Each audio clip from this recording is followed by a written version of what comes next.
So, have you ever stressed over bills, open your bank account, and say, rent's due, and my money ghosted me like my ex? Well, guess what?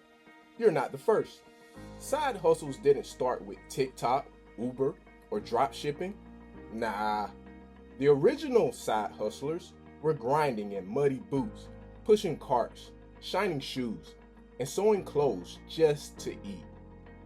This is the untold, hilarious, and hustler certified story of how the first side hustles in America literally built the country you and I are living in today.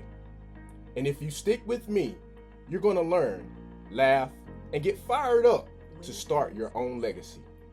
Welcome to the OG Hustlers, the first side hustles in America. Hello, and welcome back to Rent Still Due, the only channel that mixes money moves with motivation and gives flowers to the underdogs of the hustle game. This is episode 2 of our series, The History of Side Hustles. And in this one, we're going all the way back to the 1700s and 1800s, long before Wi-Fi, Instagram Reels, or late night Amazon flips. If you think your hustle is hard now, imagine doing it without electricity. No YouTube tutorials, no Venmo, no indoor plumbing, just sweat, grit, and maybe a donkey if you were lucky. In early America, most people didn't have one job, they did whatever it took to survive. The economy was agriculture-based, money was tight, and side hustling was the norm, not the exception. If you couldn't hustle, you couldn't eat. You had farmers selling eggs on the side, housewives stitching quilts to sell in town, and poor kids shining shoes for pennies. There was no 9 to 5, it was more like 5 to 9, sun up to sundown. By 1800, over 90% of Americans lived in rural areas. Everyone in the family contributed. Women baked, kids helped in the fields, and men hunted or traded. Imagine trying to explain Fiverr to a 19th century farmer. Wait, you get paid to draw cartoon avatars on a magic screen while sitting in your house? Let's talk categories, because even back then, side hustlers came in different flavors. Number 1, domestic product hustles. Women made soap, canned goods, beer, and clothing to sell at local markets. Fun fact, many female hustlers weren't legally allowed to own property or open bank accounts, but still ran businesses under their husband's name. Number 2, service hustles. Shoe shining, tailoring, washing laundry, and carrying luggage. Black women in post-slavery America often worked as washerwomen. Some even unionized for better pay. That's OG entrepreneurship with a protest edge. Number 3, street selling. Immigrants sold fruit, hand tools, candy, newspapers, anything people needed, they were hustling it. Number 4, skilled trades.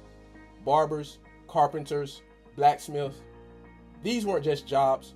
Many of them started as side gigs passed down from family. See, barbers back then, they did everything. Cut hair, pull teeth, and probably babysat your kids too.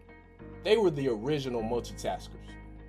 Now, let's take a look at the historical examples of OG hustlers. Number 1, Madam C.J. Walker, born to former slaves, became the first self-made female millionaire. Started by selling homemade hair products door to door. Built a sales empire with training schools and over 20,000 sales agents. Number 2, Thomas Downey, a free black man in 1800s New York City. He sold oysters on the street, turned it into a fine dining catering business serving elite politicians. Number 3, Benjamin Franklin.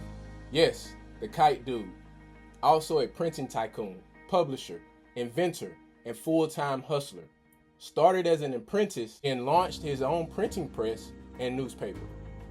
Number 4, the Newsies. Child workers in the late 1800s who sold newspapers on the street, bought stacks for cheap and flipped them for pennies.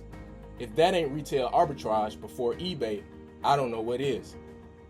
What was really your work ethic like, and for how long did you stay disciplined? Well, I mean, every day. Since 20 years. was an everyday process and trying to figure out strengths and weaknesses. For example, jumping ability. Man, my vertical was a 40, it wasn't a 46 or a 40, 45. My hands are big, but they're not massive, right? So you got to figure out ways to strengthen them so your hands are strong enough to be able to palm a ball and do the things that you need to do. Quickness, I was quick, but not insanely quick. I was fast, but not ridiculously fast, right? So I had to rely on skill a lot more. I had to rely on angles a lot more. I had to study the game a lot more. And, but I enjoyed it though. So like from the time I can remember when I started watching the game, I studied the game and it just never changed. The early bird gets the worm, the hustler gets the whole garden. So back then, it wasn't all grind and glory. A lot of these side hustlers faced racism, sexism, poverty, and legal obstacles. Black Americans had to fight against Jim Crow laws while building small businesses. Women had no voting rights, but still ran entire microeconomies. Immigrants were blocked from unions and mainstream jobs, so they created their own paths. Side hustling was more than money. It was survival, pride, and legacy building. Basically, your grandma was the original entrepreneur, and she did it without Wi-Fi or Canva. Here's the lesson. The hustle is in our DNA. And I'm not talking about the 70s dance.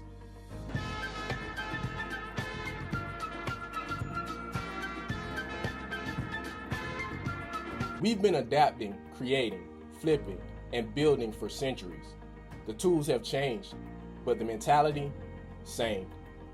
From sewing machines to Shopify stores, from push carts to platforms, from street corners to side income streams, it's all the same game, just with better lighting.